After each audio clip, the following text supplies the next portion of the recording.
Negara tetangga Indonesia, Thailand, kini sedang gonjang-ganjing. Mahkamah Konstitusi Thailand Rabu 14 Agustus 2024 mencopot Perdana Menteri Srettha Thavisin dan melengsarkan seluruh menteri anggota kabinet Srettha. Ada apa ini? Kok bisa segitu kuatnya putusan MK di Thailand? Perdana Menteri Srettha Thavisin dinyatakan melanggar etika karena mengangkat Pichit Chuenban, mantan narapidana 16 tahun silam sebagai menteri dalam kabinetnya. Saat itu Pichit terlilit kasus suap pejabat Mahkamah Agung dengan uang satu tas berisi 2 juta baht. Srettha juga disebut tidak menjalankan tanggung jawabnya dengan integritas dan tidak jujur. Pada Mei 2024, Pichit telah mengundurkan diri dari anggota kabinet untuk menyelamatkan Srettha. Meski demikian, MK tetap melanjutkan persidangan Srettha. Atas putusan pencopotan dirinya, Srettha menyatakan menerima dan menghormati keputusan itu.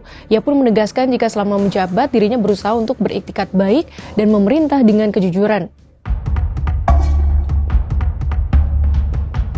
Adapun Srettha menjabat Perdana Menteri kurang dari setahun. Ia Perdana Menteri ketiga dari Partai Phuthay yang dilengsarkan oleh MK.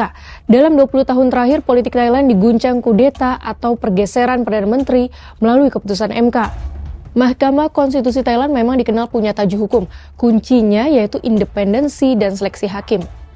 Berbeda dengan MK di Indonesia yang lebih fokus mengkaji sengketa konstitusi, di Thailand MK diberi wewenang mengawasi etika dan menjatuhkan sanksi bagi pejabat pemerintahan. Namun hal ini diimbangi dengan jaminan independensi MK. Ada otonomi terhadap pegawai, administrasi, dan anggaran di MK Thailand. Masa jabatan hakim konstitusi selama 9 tahun dan hanya untuk 1 periode saja. Konflik kepentingan hakim konstitusi dilarang secara tegas sehingga tidak diperbolehkan menduduki posisi apapun di pemerintahan, mempunyai kepentingan bisnis, ataupun keterikatan di dalam profesi apapun. Selain itu, politisi, hakim, dan anggota dari badan independen lainnya di bawah konstitusi secara spesifik tidak dibolehkan untuk memegang jabatan di MK Thailand. Berdasarkan konstitusi Thailand, komposisi hakim konstitusi diperoleh berdasarkan profesionalisme dan tren judicial talent, sehingga seleksi dilakukan berdasarkan pertimbangan senioritas, pengalaman, dan keahlian. Lalu siapa saja kandidat Perdana Menteri Thailand yang nantinya akan bertarung dalam sidang parlemen Jumat 16 Agustus besok?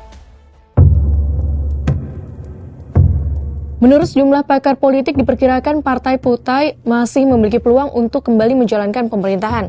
Ketua Phuthay, Paetongtarn Shinawatra, Putri Thaksin Shinawatra menjadi salah satu opsi kandidatnya. Mantan Menteri Kehakiman Chaikasem Nitisiri juga muncul dalam bursa Perdana Menteri baru. Dia juga pendukung Partai Phuthay. Ada nama-nama lain, seperti Menteri Dalam Negeri dan Wakil Perdana Menteri Anutin Chanvirakul yang melegalkan penggunaan ganja di Thailand. Ia adalah Ketua Umum Partai Bum Jai Thai, partai terbesar kedua dalam koalisi pemerintah. Selain itu, Menteri Energi Pirapan Salira Tafibaga juga muncul di bursa kandidat Perdana Menteri. Ia adalah mantan Menteri Kehakiman yang juga Ketua Umum Partai Thai Raksa Chart.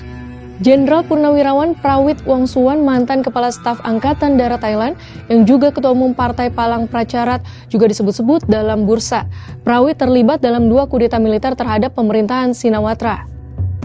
Untuk menjadi Perdana Menteri di Thailand, setidaknya seorang kandidat harus mendapatkan dukungan lebih dari separuh dari 493 anggota parlemen atau 247 suara. Sebanyak 11 partai koalisi yang memerintah menguasai 314 kursi di parlemen. Dari Thailand kita salut, sekelas Perdana Menteri saja bahkan menerima putusan MK yang mencopot jabatannya. Ini namanya taat hukum. Bagaimana dengan Indonesia?